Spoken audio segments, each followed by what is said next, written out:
السلام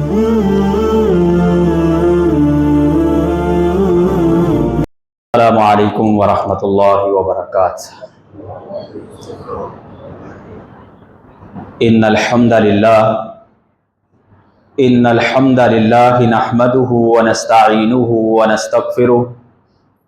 ونعوذ باللہ من شرور انفسنا ومن سیئات اعمالنا، من يهده اللہ فلا مضل له ومن يضلله فلا هادي له، وأشهد أن لا إله إلا الله وأشهد أن محمدا عبده ورسوله، أما بعد فأعوذ بالله من الشيطان الرجيم، يا أيها الذين آمنوا اتقوا الله حق تقاته ولا تموتن إلا وأنتم مسلمون، يا أيها الناس اتقوا ربكم الذي خلقكم من نفس واحدة وخلق منها زوجها وبث منهما رجالا كثيرا ونساء، واتقوا الله الذي تساءلون به والأرحام إن الله كان عليكم رقيبا، يا أيها الذين آمنوا اتقوا الله وقولوا قولا سديدا يصلح لكم أعمالكم ويغفر لكم ذنوبكم، ومن يطع الله ورسوله فقد فاز فوزا عظيما، أما بعد فإن خير الحديث كتاب الله، فإن خير الهدي هدي محمد صلى الله عليه وسلم، وشر الأمور محدثاتها وكل محدثة بدعة وكل بدعة ضلالة وكل ضلالة في النار۔ قال الله تبارك وتعالى في القرآن المجيد، إن أول بيت وضع للناس للذي ببقة مباركا وهدى للعالمين، فيه آيات بينات مقام إبراهيم ومن دخله كان آمنا، ولله على الناس حج البيت من استطاع إليه سبيلا، ومن كفر فإن الله غني عن العالمين۔ وقال الله في مقام آخر، ربنا إني أسكنت من ذريتي بواد غير ذي زرع عند بيتك المحرم ربنا ليقيموا الصلاة فاجعل أفئدة من الناس تهوي إليهم وارزقهم من الثمرات لعلهم يشكرون۔ ہر قسم کی تعریفات، کبریائی، بڑائی، پاک، مطہر، معلی کلمات اللہ رب العالمین کے لیے ہیں، جو اس کائنات کا خالق، مالک، رازق، داتا ہے۔ درود و سلام آقا دو جہاں، سرور کونین، تاجدار انبیاء، ختم الرسل، امام الموحدین، امام المجاہدین، جناب حضرت محمد الرسول اللہ صلی اللہ علیہ وسلم کی ذات اقدس کے لیے۔ محترم سامعین و سامعات، لائق صد تقریب میرے معزز بھائیوں، پچھلے دو خطبات میں غیر حاضری کا سبب اللہ کے فضل اور توفیق سے سفر حرمین تھا۔ اللہ رب العالمین نے یہ توفیق عطا فرمائی، اور میری زندگی کا یہ پہلا سفر تھا۔ رسول اللہ صلی اللہ علیہ وسلم کی وہ حدیث سامنے رکھتے ہوئے سفر کا آغاز کیا کہ جس میں رسول اللہ صلی اللہ علیہ وسلم نے فرمایا لا تشد الرحال الا الى ثلاث مساجد، کہ تم 3 مسجدوں کے علاوہ کسی کے لیے اسپیشلی سفر کہ وہاں پر نماز پڑھنے سے ثواب زیادہ ملتا ہے وہ نہ کیا کرو۔ فرمایا صرف 3 مسجدیں ایسی ہیں کہ جن کی طرف تم اس نیت کے ساتھ جا سکتے ہو۔ ان میں پہلی مسجد وہ مسجد حرام ہے، اور فرمایا دوسری مسجد مسجد اقصی ہے، اور تیسری مسجد فرمایا وہ میں رسول اللہ صلی اللہ علیہ وسلم کی مسجد مسجد نبوی ہے۔ فرمایا ان کے علاوہ کسی اور زمین کے ٹکڑے پہ بنے ہوئے اللہ کے گھر کی طرف اگر کوئی اس خاص نیت کے ساتھ جاتا ہے کہ وہاں پر نماز پڑھنے سے اجر زیادہ ملے گا تو یہ غیر شرعی ہے۔ اللہ رب العالمین نے ان جگہوں کو جو خاص مقام اور فضیلت عطا فرمائی، اس میں بھی علماء کے مابین ایک بحث چلتی ہے کہ سرزمین مکہ افضل ہے یا سرزمین مدینہ افضل ہے۔ مکہ مکرمہ اللہ کی زمین کا وہ حصہ ہے کہ جہاں مسلمانوں کے دین اسلام کے ایک رکن حج کی عبادت ادا کی جاتی ہے، اور یہی اللہ کی زمین کا وہ ٹکڑا ہے کہ اس کی اہمیت کا اندازہ آپ اس بات سے لگا سکتے ہیں کہ اللہ رب العالمین نے جا بجا قرآن مجید میں کئی مقامات پہ اس شہر کی قسم اٹھائی ہے۔ والتین والزیتون وطور سینین وہذا البلد الامین، اور یہ بلد امین جو ہے اس سے مراد مکہ مکرمہ ہے۔ اور اس کی اہمیت کا اندازہ اس بات سے لگائیے کہ رسول اللہ صلی اللہ علیہ وسلم کے صحابی حضرت عبداللہ ابن عدی بیان کرتے ہیں کہ رسول اللہ صلی اللہ علیہ وسلم جب اس مکے سے ہجرت کر کے جا رہے تھے تو آپ کے سامنے بیت اللہ موجود تھا، اور آپ اپنی زبان سے کہہ رہے تھے واللہ انک لخیر ارض اللہ، مجھے اللہ کی قسم ہے کہ اللہ کی پیدا کی ہوئی زمین میں سے تو سب سے بہترین زمین ہے۔ وَأَحَبُّ أَرْضِ اللَّهِ إِلَى اللَّهِ، اور اللہ کی پیدا کی ہوئی زمین کے ٹکڑوں میں سے سب سے بہترین ٹکڑا تو ہے۔ وَلَوْلَا أَنِّي أُخْرِجْتُ مِنْكِ مَا خَرَجْتُ، اگر تیرے یہاں کے رہنے والے مجھے یہاں سے نہ نکالتے تو میں کبھی بھی یہاں سے نہ جاتا۔ آپ کو اس مکہ مکرمہ سے اتنی محبت تھی، اور ہو بھی کیوں نہ، آپ کے اور میرے جد امجد سیدنا ابراہیم علیہ السلام کو جب اللہ نے اس کی آباد کاری کے لیے یہاں پر اپنے بیٹے اور اپنی بیوی کو چھوڑنے کا حکم دیا تو سیدنا ابراہیم علیہ السلام نے اللہ سے یہ دعا کی تھی فَجْعَلْ أَفْئِدَةً مِّنَ النَّاسِ تَهْوِي إِلَيْهِمْ، اے اللہ تو اس سرزمین کی لوگوں کے دلوں میں محبت پیدا کر دینا، لوگ اس کی طرف کھنچتے ہی چلے آئیں۔ آپ نے بھی دنیا کی کئی علاقوں اور ممالک کے سفر کیے ہوں گے، بسا اوقات انسان ایک ہی جگہ پہ بار بار جا کے اکتاہٹ کا بھی شکار ہو جاتا ہے کہ میں نے اس کو کئی دفعہ دیکھ چکا ہوں، وہ کتنا ہی حسین اور دلکش اس کے نظارے کیوں نہ ہوں، انسان اکتاہٹ کا شکار ہو جاتا ہے۔ لیکن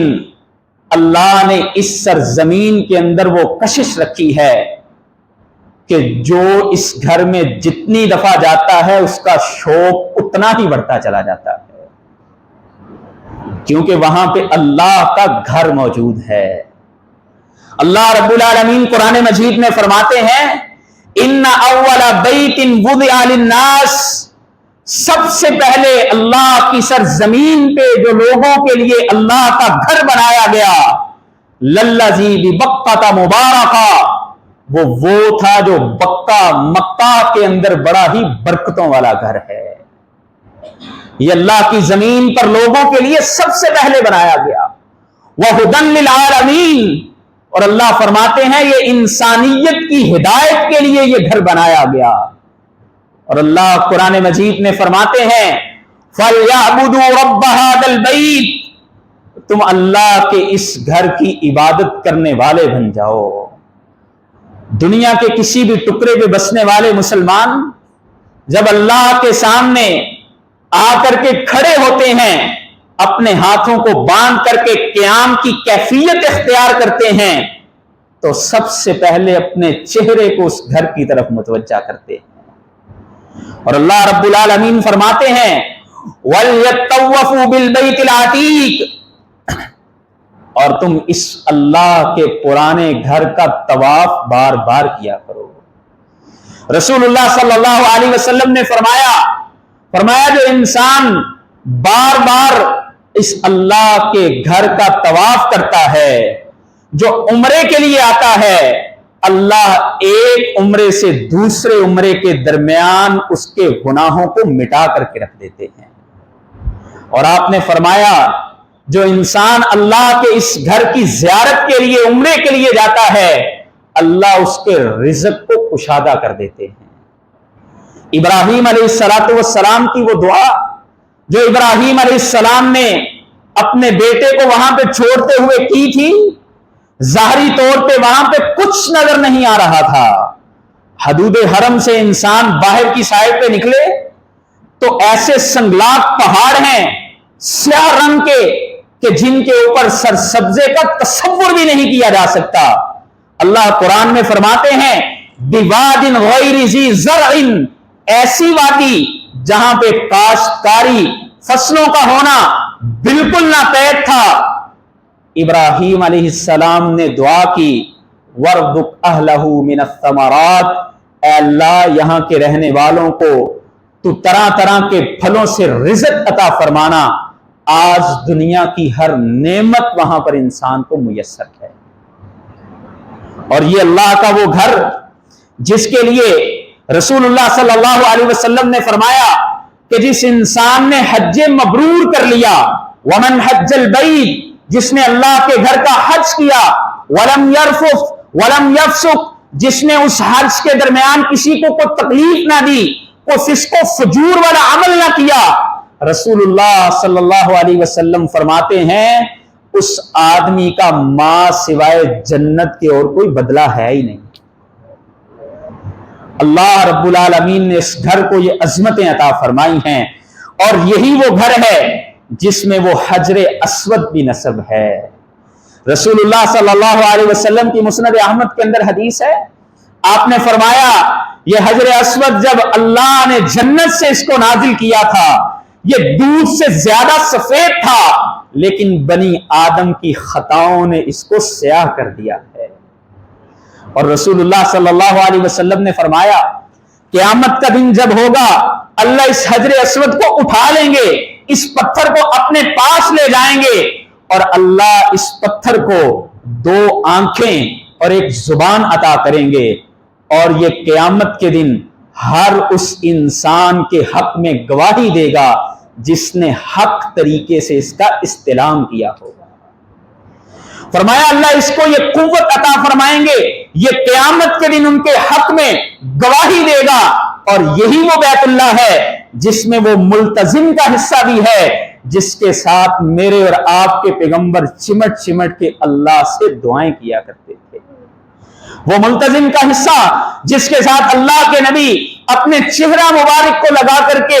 آپ اس کے ساتھ چمٹ کر کے، اپنے وجود کو اس کے ساتھ مس کر کے رسول اللہ صلی اللہ علیہ وسلم دعائیں فرمایا کرتے تھے، وہ ملتزم بھی اس بیت اللہ کا ہی حصہ ہے۔ اور یہی وہ بیت اللہ ہے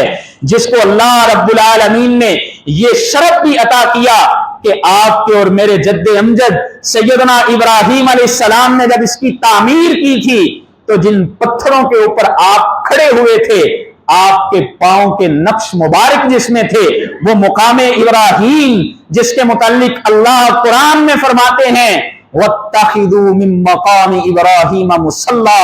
کہ تم مقام ابراہیم کو جائے نماز بنایا کرو، اس جگہ پر کھڑے ہو کے نماز پڑھا کرو۔ اور یہی وہ جگہ ہے جہاں پہ وہ یادیں بھی وابستہ ہیں جب میرے اور آپ کے جد امجد سیدنا ابراہیم علیہ السلام نے اپنی فیملی کو یہاں پہ اللہ کے لیے چھوڑ دیا، جہاں پہ ظاہری کسی قسم کے کوئی وسائل موجود نہ تھے، ظاہری طور پہ کچھ نظر نہیں آ رہا تھا۔ آپ کی اور میری ماں اماں ہاجرہ نے صرف ایک سوال کیا تھا، اے ابراہیم کیا ہمیں اللہ کے حکم پر چھوڑ کے جا رہے ہو؟ کہا ہاں اللہ کے حکم پہ چھوڑ کے جا رہا ہوں۔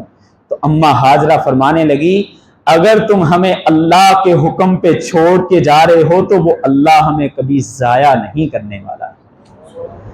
آج دیکھ لیں کتنی صدیاں بیت گئیں، آج بھی لوگ صفا مروہ کی سعی کرتے ہیں۔ اماں جی ہاجرہ کی اس یاد میں جب اپنے بیٹے کے لیے پانی تلاش کرنے کے لیے اماں جی ہاجرہ نے یہ سعی کے 7 چکر لگائے تھے، آج بھی دنیا وہ 7 چکر جب تک نہ لگائے اس وقت تک ان کا عمرہ مکمل نہیں ہوتا ہے۔ اللہ اپنے نیک بندوں کو دنیا میں پھر ایسے مقام عطا کرتے ہیں، اللہ ان کو کبھی ضائع نہیں کرتے، اللہ ان کے اجروں کو باقی رکھتے ہیں۔ اور وہ پھر مائے زمزم جس کے متعلق رسول اللہ صلی اللہ علیہ وسلم نے فرمایا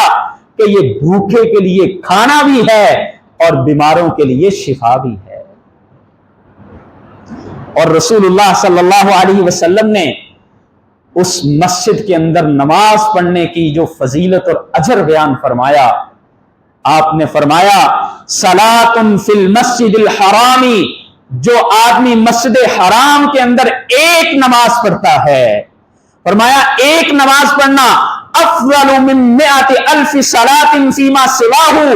اس کے علاوہ دنیا کے جتنی بھی مسجدیں ہیں ان میں اگر نمازیں پڑھی جائیں تو انسان اس اجر کو نہیں پہنچ سکتا۔ اللہ وہاں پہ ایک نماز پڑھنے پہ 1,00,000 نماز کا اجر عطا فرماتے ہیں، 1,00,000 نماز کا اجر عطا فرماتے ہیں۔ یہ شرف اللہ نے صرف اسی جگہ کو عطا فرمایا، اور پھر اس کے ارد گرد رسول اللہ صلی اللہ علیہ وسلم کی جو یادیں وابستہ ہیں وہ ایک لمبا سفر ہے۔ اللہ کے نبی صلی اللہ علیہ وسلم نے وہ مینا کا میدان، وہ عرفات کا میدان، وہ مزدلفہ کا میدان، اور پھر وہ غار ہرا اور غار ثور جس میں جا کے رسول اللہ صلی اللہ علیہ وسلم تنہائیاں اختیار کیا کرتے اور آپ اللہ کی عبادت کیا کرتے، اور ہجرت کے وقت جہاں پہ جا کے آپ نے پناہ لی، ان مقامات سے اسلام کی ایک ہسٹری جڑی ہوئی ہے۔ انسان جب جا کر کے ان جگہوں کو دیکھتا ہے تو انسان کے سامنے حقیقت کھلتی ہے۔ اس سے پہلے میں نے بھی ویڈیوز میں بہت ساری چیزیں دیکھی ہوئی تھی، لیکن جب انسان آنکھوں سے چیزوں کو دیکھتا ہے تو رسول اللہ صلی اللہ علیہ وسلم کی آپ کے لیے اور میرے لیے کی ہوئی محنت واضح ہوتی ہے کہ اللہ کے نبی صلی اللہ علیہ وسلم نے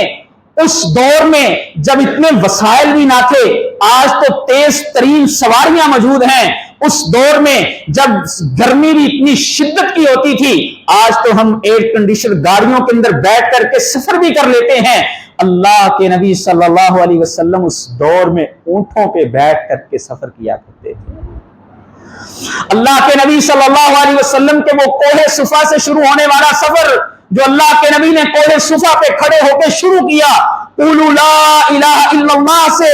وہ آپ کا مدینے میں جا کر کے ختم ہوتا ہے۔ اگر انسان مکے سے مدینے کی طرف سفر کرتا ہے تو ایسے سخت قسم کے سیاہ رنگ کے پہاڑ ہیں کہ ان پر چلنا بھی محال ہے۔ رسول اللہ صلی اللہ علیہ وسلم ہجرت کر کے اس امت کے لیے مدینے بھی چلے گئے تھے۔ آپ نے وہ صعوبتوں کو، ان مسائل کو، مشکلات کو برداشت کیا۔ اللہ کے نبی صلی اللہ علیہ وسلم کا وہ مدینہ جہاں پہ رسول اللہ صلی اللہ علیہ وسلم نے اپنی زندگی کے 10 سال گزارے، اور وہ مدینے کے انصاری جن کی فضیلتیں اللہ نے اپنے قرآن میں بیان کی ہیں، اللہ فرماتے ہیں والذین تبوؤا الدار، جب وہ ہجرتیں کر کے لٹے ہوئے لوگ وہاں پہ پہنچے تھے، انہوں نے اپنے گھروں کو ان کے لیے کھول دیا تھا،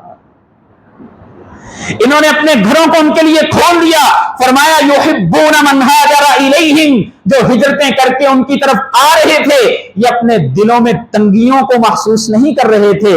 بلکہ یہ اپنے دل سے ان کے ساتھ محبتیں کرنے والے تھے۔ اللہ نے پھر اجر کیا عطا فرمائے؟ رسول اللہ صلی اللہ علیہ وسلم نے فرمایا کہ انصار کے ساتھ محبت کرنا یہ ایمان کا حصہ ہے، ایک مومن کے ایمان کا جز ہے کہ وہ میرے انصار صحابہ کے ساتھ محبت کرنے والا ہو۔ اللہ رب العالمین نے مدینے کے ساتھ رسول اللہ کی محبتیں پھر کس قدر بڑھی۔ اللہ کے نبی جب مدینے میں پہنچے تو مکہ کی محبت آپ کو بہت یاد آیا کرتی تھی۔ احادیث میں آتا ہے رسول اللہ صلی اللہ علیہ وسلم نے پھر مدینے میں آ کے دعا فرمائی۔ وہ دعا کیا کی؟ فرمایا اللہم حبب الینا المدینہ کحبنا مکہ او اشد، اے اللہ مکہ کے رہنے والوں نے ہمیں وہاں رہنے نہیں دیا، اب ہم مدینے میں آ چکے ہیں، اس مدینے کی محبت کو ہمارے دلوں میں پیدا فرما دے۔ جس طرح ہم مکہ کے ساتھ محبت کیا کرتے تھے یا اس سے بھی زیادہ، اے اللہ آپ ہمارے دلوں میں اس مدینے کی محبتوں کو پیدا فرما دیجیے۔ اور رسول اللہ کی وہ مسجد جو مدینے کے اندر موجود ہے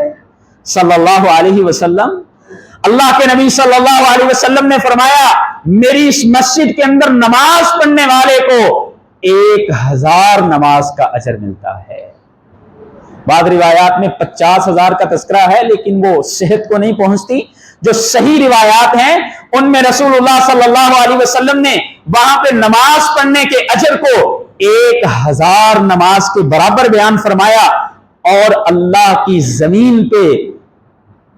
وہ ٹکڑا بھی وہاں پر موجود ہے جس کے متعلق آپ کے اور میرے پیغمبر نے فرمایا ما بین بیتی و منبری روضۃ من ریاض الجنہ، کہ میرے منبر سے لے کر کے میرے گھر کے درمیان کا جو حصہ ہے، فرمایا یہ جنت کی کیاریوں میں سے کیاری ہے۔ یہ جنت کی کیاریوں میں سے کیاری کا مطلب کیا ہے؟ بعض علماء نے اس کی تشریح یہ بیان کی ہے کہ کل قیامت کے دن اللہ زمین کے اس حصے کو اٹھا کر کے جنت میں منتقل کر دیں گے، اور بعض نے اس کی شرح یہ بیان کی ہے کہ یہ جنت سے خاص آیا ہوا ایک ٹکڑا ہے۔ اور انسان جب وہاں پر پیش ہوتا ہے رسول اللہ صلی اللہ علیہ وسلم کے روضہ مبارک پہ، وہاں کے آداب اور اس کے تقاضے، انسان کا وہاں پر جا کے درود پڑھنا،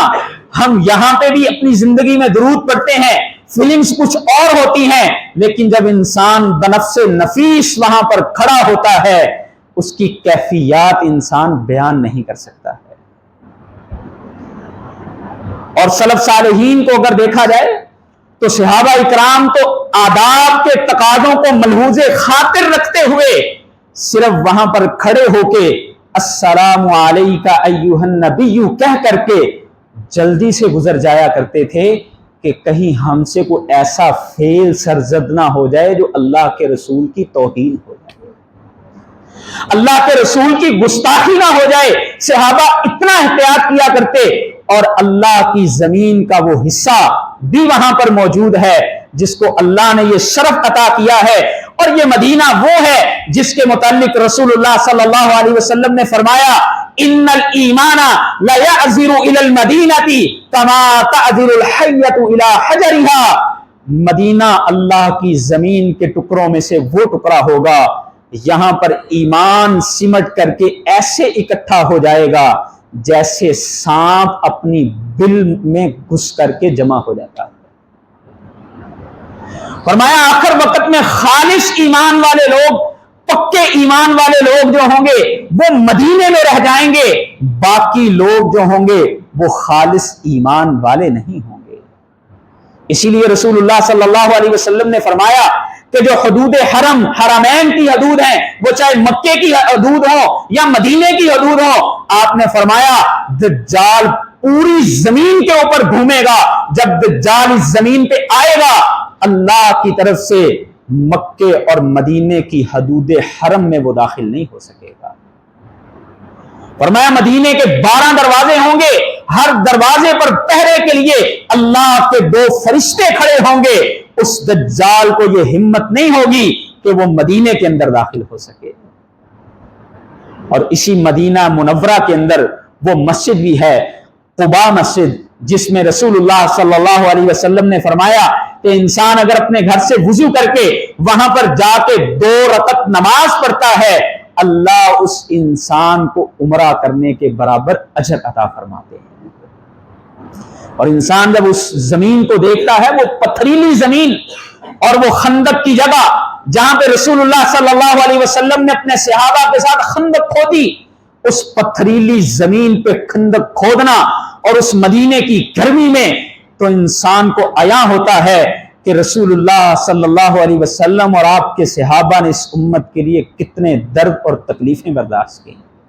اور وہ احد کا پہاڑ اور احد کا وہ مقام جہاں پہ آپ کے اور میرے پیغمبر نے میرے اور آپ کے لیے اپنے دندان مبارک بھی شہید کروائے۔ رسول اللہ صلی اللہ علیہ وسلم کی کسی کے ساتھ کوئی ذاتی دشمنی نہیں تھی۔ مکہ والے تو یہ کہا کرتے تھے ہم آپ کو اپنا سردار بنانے کے لیے تیار ہیں، لیکن عداوت کیا تھی؟ لا الہ الا اللہ۔ اس لا الہ الا اللہ کی وجہ سے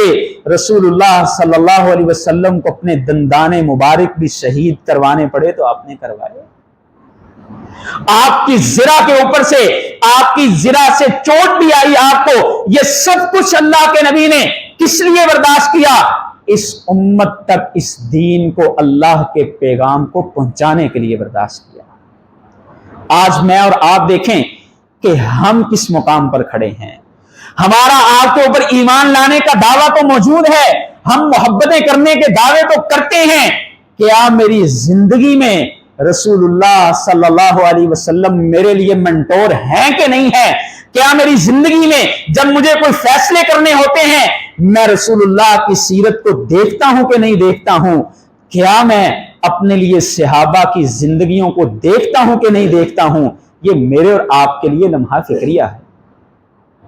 آئیے ہم اللہ سے یہ دعا کرتے ہیں، اللہ ہمیں اپنے اس گھر کی بار بار زیارتیں نصیب فرمائے، اور اللہ ہمیں رسول اللہ صلی اللہ علیہ وسلم کی زندگی کو سامنے رکھتے ہوئے اپنے آپ کو بھی اس طرح ڈھال کر کے جس طرح رسول اللہ نے صحابہ کی تربیت فرمائی اور وہ صحابہ اکرام اس دین کے اوپر پکے اور سچے چلنے والے تھے، اللہ مجھے اور آپ کو بھی اسی طرح کا بنا کر کے اللہ ہماری اس دنیا کو بھی اچھا کر دے، اللہ ہماری آخرت کو بھی اچھا کر دے۔ وآخر دعوانا الحمدللہ رب العالمین۔